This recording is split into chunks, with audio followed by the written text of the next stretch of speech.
ఓ నమో శ్రీ లక్ష్మీ వెంకటేశ్వరాయ శ్రీ మహాగణాధిపతి నమ. ఉగ్రం వీరం మహావిష్ణుం జ్వలంతం సర్వతోముఖం నృసింహం భీషణం భద్రం మృత్యుర్నమామ్యహం. ప్రేక్షకులు నమస్కారాలు తెలియజేస్తూ మనం జూలై మాసంలో మన రాశులకు ఎలా ఉంటాయో తెలుసుకుందాం.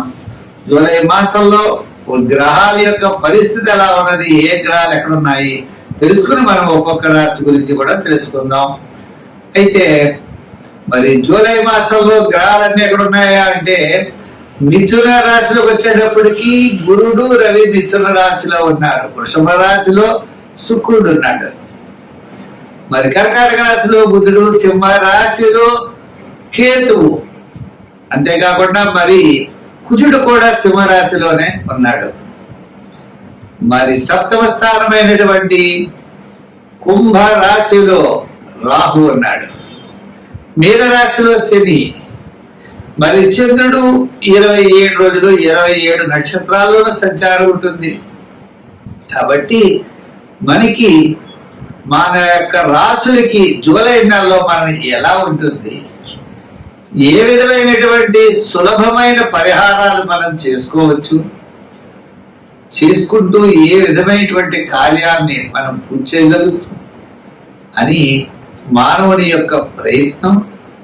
ఆ ప్రయత్నంతో పాటు దైవ బలాన్ని సంపాదించడం కోసం మనం తప్పకుండా తెలుసుకుంటాం. ఇబ్బందులు వస్తాయి అనుకున్నప్పుడు వాటిని అవాయిడ్ చేస్తాం.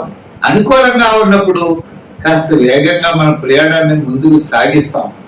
ఆ విధంగా గ్రహాలు ఎప్పుడు కూడా జ్యోతిషం అంటే కాంతిని ఇచ్చేది, మనల్ని నడిపించేది, మనం చూసుకుని నడిచేది. ఈ విధమైనటువంటి ఆలోచనతో మనం ముందుకెళ్ళాలి. తప్పనిసరిగా ముందుగా మనం మేష రాశి గురించి జూలై నెలలో ఎలా ఉందో తెలుసుకుందాం. తులారాశి. ఈ తులారాశి వారికి 6వ స్థానంలో శని, భాగ్యస్థానంలో గురుడు, మరి 10వ స్థానంలో బుధుడు. ఈ విధంగా అనుకూలమైనటువంటి ఫలితాలు ఉంటాయి. మొట్టమొదటి 15 రోజులు ఎలా ఉన్నా తర్వాత 15 రోజుల్లో చాలా అనుకూలంగా ఉన్నాయి. ఆత్మస్థైర్యం ఉంటుంది, ధైర్యం ఉంటుంది, ప్రతి పని కూడా సాహసంగా ముందుకు వెళ్ళగలుగుతారు. రాబోయే ఆపదలను గుర్తించి నివారించేటువంటి ప్రయత్నాలు చేస్తారు. ఇది అత్యద్భుతమైనటువంటి విషయం. అంటే మీ ప్లానింగ్ విధానంలో మనం ఇలా పెడితే ఈ ఇబ్బందులు ఉన్నాయి, ఇలా పెడితే ఈ ఇబ్బందులు ఉన్నాయి అనేటువంటి ఆలోచన చేసుకుంటూ ముందుకు వెళ్ళగలుగుతారు. అంచేత ఆర్థిక వ్యవహారాలు అనుకూలంగా ఉంటాయి గురుబలం వల్ల. కుటుంబ ఆర్థిక సంతానపరమైన వ్యవహారాలు గతం కంటే కొద్దిగా అనుకూలంగా ఉంటాయి. ఇంకా శాటర్న్ ప్రభావం వల్ల కూడా ఎంతటి కష్టమైన పనినైనా మీరు చేయగలుగుతారు. ఆత్మస్థైర్యం, ధైర్యం అన్నీ కూడా ఉంటాయి. చిన్న చిన్న కోపము, పంచమ స్థానంలో రాహు ఉండడం వల్ల కోపము, ఇరిటేషను, ఆకస్మిక నిర్ణయాలు, కొంత ఇబ్బందులు అప్పుడప్పుడు కలిగించేటువంటి పరిస్థితి కనపడుతోంది. కనపడినా వాటిని పక్కన పెట్టి విజయం వైపుకు ముందుకు వెళ్ళగలుగుతారు. విద్యార్థులకు మంచి అవకాశాలు ఉంటాయి. మహిళలు కూడా సమాజంలో ముందుకు దూసుకు వెళ్ళగలుగుతారు. వృత్తుల పరంగా కలిగిన వారికి కూడా డెవలప్మెంట్స్ చాలా బాగున్నాయి. ఐటీ రంగము, షేర్స్, రియల్ ఎస్టేట్, ఇలా ఇటువంటి రంగాల వారికి అందరికీ కూడా అనుకూలంగా ఉన్నాయి. మరి కుజుడు కూడా లాభస్థానంలో ఉన్నాడు. వీరికి స్థిరాస్తి వ్యవహారాలు కూడా లాభించేటువంటి పరిస్థితుల్లో కనబడుతున్నాయి. చేత మొత్తం మీద ఈ జూలై నెల వీరికి అనుకూలమైనటువంటి వాతావరణంలో ముందుకు వెళ్ళేటువంటి పరిస్థితులు ఉన్నాయి. మరి కొన్ని విషయాలు మాత్రం జాగ్రత్తలు తీసుకోవాల్సిన అవసరం ఉన్నది. పంచమంలో ఉన్న రాహువునకు తప్పనిసరిగా అమ్మవారి యొక్క ఆరాధన చేయాలి.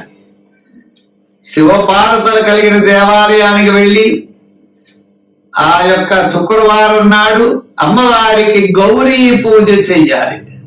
కుల దైవాన్ని పూజించాలి, గౌరీ పూజ చెయ్యాలి.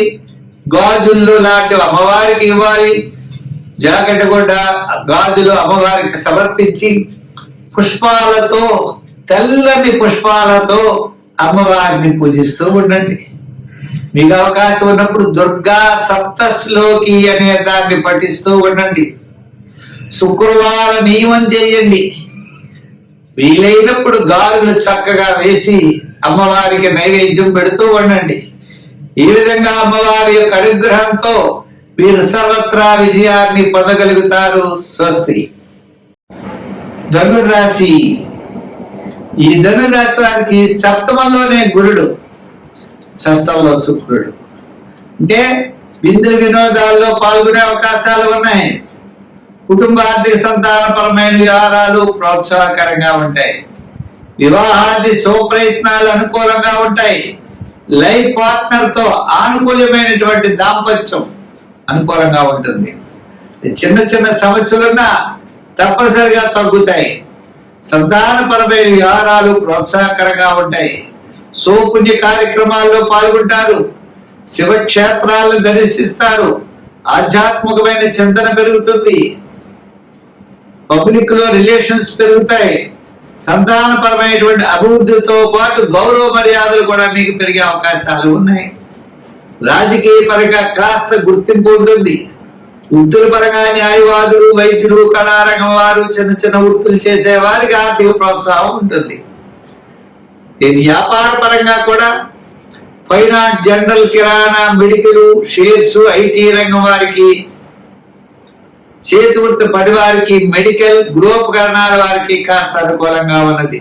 ఉన్నప్పటికీ సాటర్న్ అర్ధ అష్టమ శని ప్రభావం కూడా మీకు ఉన్నది. ఎవరో ఏదో రకమైన ఇబ్బంది పెడతా ఉండడం, స్వల్పమైన సమస్యలు వస్తూ ఉండడం, ఒక పనికి ఒకసారి పెడితే ఆయన దొరకపోయి 3 సార్లు జరగడం, ఇటువంటి ఇబ్బందులు మీకు కనపడుతూ ఉంటాయి.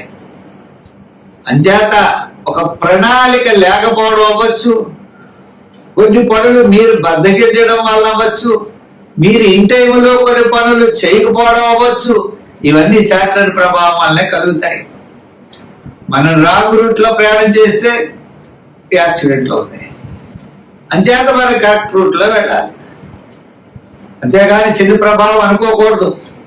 ఎక్కడ పడితే అక్కడ సంతకాలు పెట్టడం, అధికారులు కూడా ఏమీ చూడకుండా సంతకాలు పెట్టడం, గతంలో జరిగింది ఇప్పుడు జరుగుతుందని అనుకోవడం, ఇవన్నీ కూడా అవివేకం అవుతాయి. ఇటువంటి తెలివి తక్కువ పనులు మాత్రం ఈ రాశి వారు ఎటువంటి పరిస్థితులను చేయకూడదు. రాంగ్ డెసిషన్ ఎప్పుడు తీసుకోకూడదు. మీరు తీసుకునే నిర్ణయం కరెక్ట్ గా ఉండాలి, విధి విహితంగా ఉండాలి, రూల్ ప్రకారం ఉండాలి. అలా ఉన్నట్లయితే మీకు శని ప్రభావం ఏమీ ఉండదు. గురుడి యొక్క ప్రభావంతో మరి కాస్త అనుకూలమైన ప్రభావం మీకు కనబడుతుంది. సంఖ్యల్లో 3, రంగుల్లో ఎరుపు, తెలుపు ఎక్కువగా వాడండి. దానాల్లో తిలదానం చేయండి. వారాల్లో సోమవారం చేయండి. సోమవారం చేస్తూ మీరు తప్పనిసరిగా మరి జమ్మి చెట్టు చుట్టూ ప్రదర్శనలు చేయండి. తిలదానం తప్పనిసరిగా చేస్తూ ఉండండి. నల్లని వస్త్రం కూడా ఇవ్వండి. శని భగవానుడికి శనివారం అభిషేకం చేసి నల్లని వస్త్రాన్ని కప్పండి. తద్వారా విశేషమైనటువంటి ఫలితాలు మీకు ఉంటాయి. స్వస్తి.